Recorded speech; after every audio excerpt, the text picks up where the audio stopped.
Hi orchid lovers, welcome back.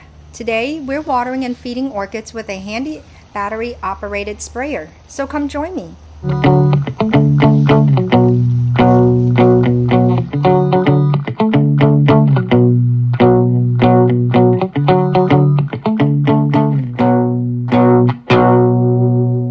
I hope you're having a wonderful day. Just wanted to show you my beautiful vincas that don't mind this heat.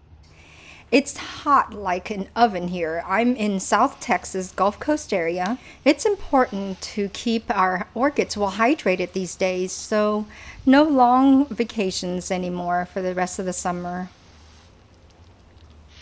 Today, I thought I would briefly touch on how I feed my orchids. Now this video is mostly about a wonderful sprayer that I found to help me fertilize. My constraints for doing this boring task is just time. That's one of the reasons why I didn't feed my orchids much last year. I don't want to spend more than about 30 to 40 minutes on it. So I would probably like to keep this process real simple and conservative. I try to feed once a week this year to see if I can get better blooms. If I plan it on a certain day of the week, and it's more likely a good reminder to do it, otherwise I forget to do it, and also I can anticipate and be ready for the chore as the day approaches.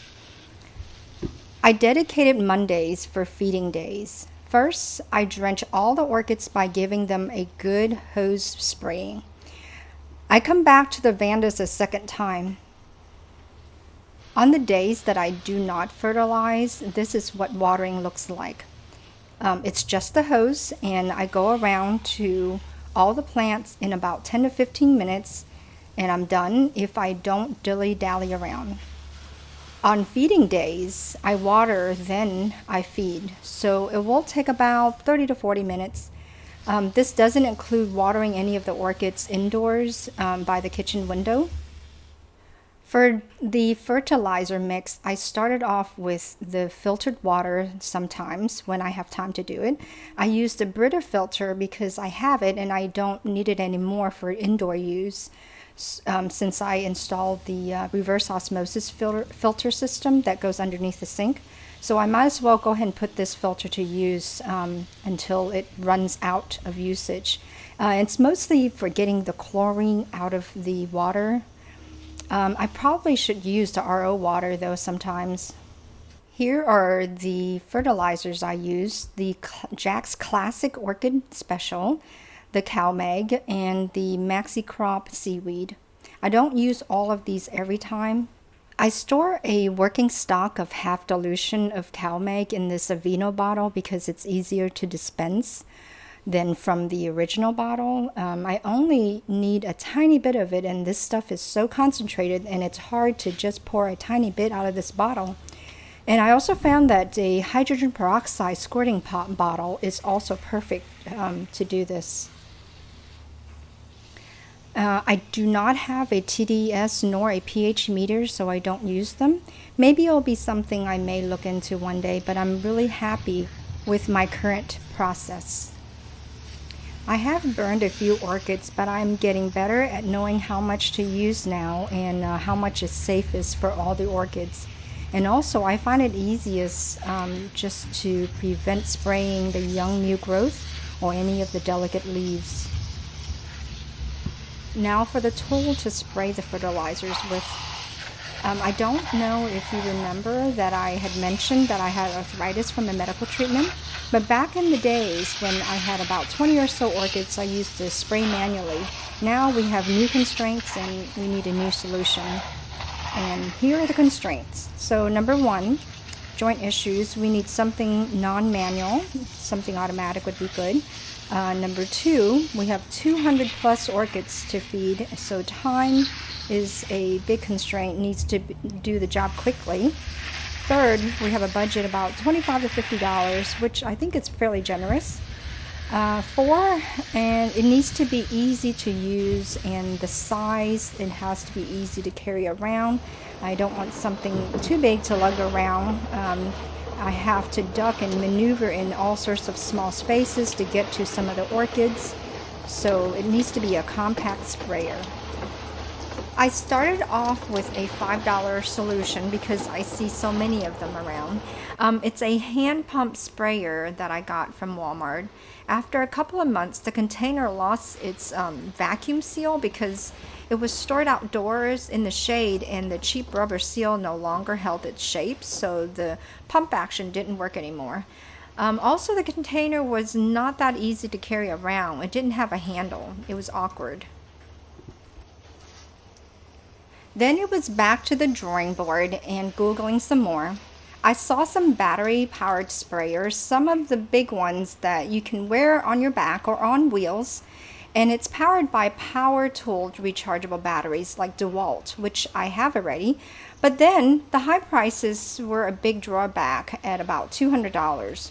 Then I luckily came across this CRAFTSMAN handheld sprayer. It was less than $8 about 3 years ago when I got it, and it was available at Lowe's, so no shipping fee.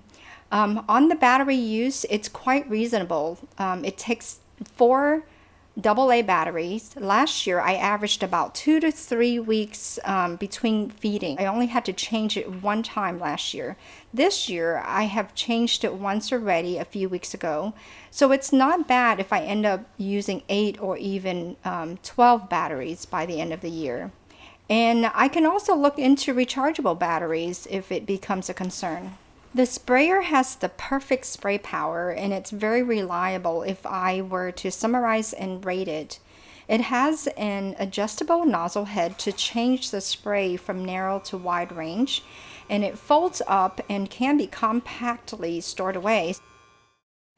I like this largemouth plastic container. It's a cat litter absorbent container, and I found it in a recycle bin. Yes, I went shopping in the recycle bin in my neighbor's again. I found it perfect to put the entire tubing and cap inside the container.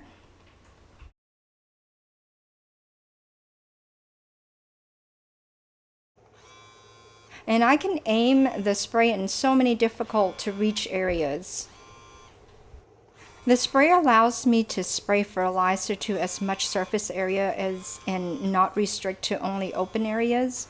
And it can be used with just about any containers since it doesn't require any vacuum tight seal since it's battery powered. And I don't have to handle any plants from where it is placed to do the spraying, and this saves me a lot more time. Let me put one plant on the table and I'll spray it around to show you all the range of directions that I can aim the sprayer. The one big drawback I have about this sprayer is that it's noticeably loud. I have turned down the noise level for you, but I'm going to crank it up to its normal volume for a second, so prepare your ears.